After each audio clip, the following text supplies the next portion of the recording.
Les textes qui seront présentés ci-dessous sont nés du résumé de ce qui fut dit un soir dans une salle que nous appelions le sous-sol, située sous le planétarium de Porto Alegre en 1976.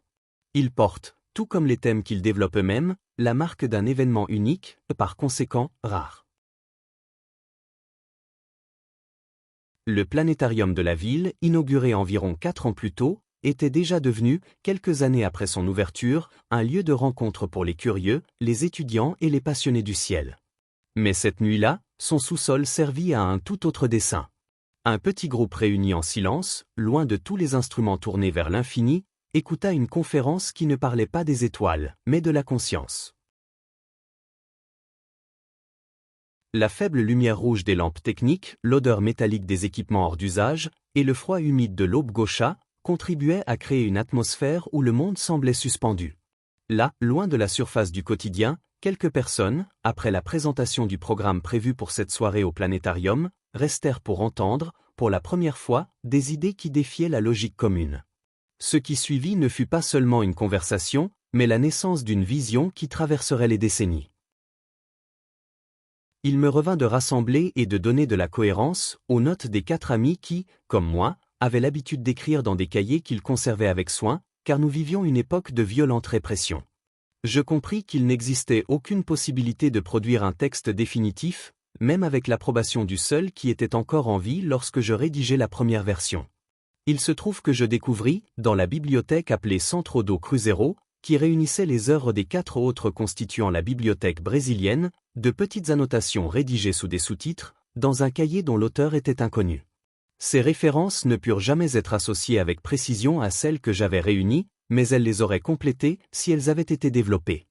Je ne pus pas non plus en enregistrer l'origine, car je m'étais déjà éloigné, et j'ignorais si l'une de ces personnes était encore en vie. À cette époque, j'allais avoir 24 ans, et j'étais le plus jeune présent cette nuit-là. L'histoire de chacun en disait long sur la raison de notre présence à ce moment-là. Peu de personnes, en dehors de ces 4-là, entretenaient des contacts fréquents. J'appris plus tard qu'ils appartenaient à une même société, partageaient plusieurs centres d'intérêt, et étaient les fondateurs d'un centre de publication et d'études, de ce que l'on appelle encore aujourd'hui la science spirituelle, toujours actif à ce jour. C'est la nécessité de réunir ces textes qui nous rapprocha, et chaque division en thèmes, titres et sous-titres, fut élaborée d'un commun accord. Un seul d'entre eux suscita des hésitations pendant quelque temps. Non par désaccord, mais parce qu'il ne semblait pas résumer fidèlement le contenu.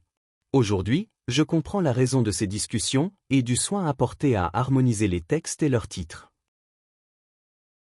Ce qui suit est loin d'être conclusif, et je reproduis ce qui a toujours été dit lors de nos rencontres. Doutez toujours, tant que la réponse ne sera pas unique et qu'elle ne viendra pas de l'intérieur. Les questions posées dans ce cercle intime, après une brève conférence informelle, ne cherchaient pas des réponses pratiques, elles cherchaient une direction. Elles portaient sur ce qui se passe à l'intérieur de l'individu lorsqu'il s'éveille, sur le poids de la lucidité, sur les dangers intérieurs et sur la traversée qui transforme quelqu'un en être rare. Chaque réponse donnée cette nuit-là n'était pas seulement une explication, c'était une graine. Et de ces graines, est né le corps d'idées que je retranscris aujourd'hui, et que je partage avec le monde. L'atmosphère de cette rencontre façonna le ton des textes que je m'efforce de reproduire avec fidélité. Ce n'était ni un événement public, ni un cours magistral, ni une conférence académique. C'était une rencontre souterraine, au sens propre comme au sens symbolique, où des consciences inquiètes cherchaient à comprendre le mouvement intérieur qu'elles ressentaient déjà, mais qu'elles ne savaient pas encore nommer. L'observatoire, dont la fonction est de regarder au loin, devint le cadre parfait pour parler du regard tourné vers l'intérieur. C'est pourquoi, ces textes portent la densité de quelque chose qui n'a pas été créé pour les foules, mais pour quelques-uns seulement. Ils sont nés de questions posées à voix basse, de profondes inquiétudes, et d'une recherche sincère de sens. Et maintenant qu'ils sont traduits pour le monde, ils conservent cette origine, non comme un manifeste, mais comme le témoignage d'une conversation intime qui, par sa profondeur, a dépassé le temps et le lieu où elle est née. Ce que l'on lit ici, est l'écho de cette nuit-là. Un écho qui a traversé les décennies, franchi les frontières, et qui s'offre désormais comme un guide à ceux qui ressentent le même appel que celui qu'ont ressenti ces quelques personnes en 1976.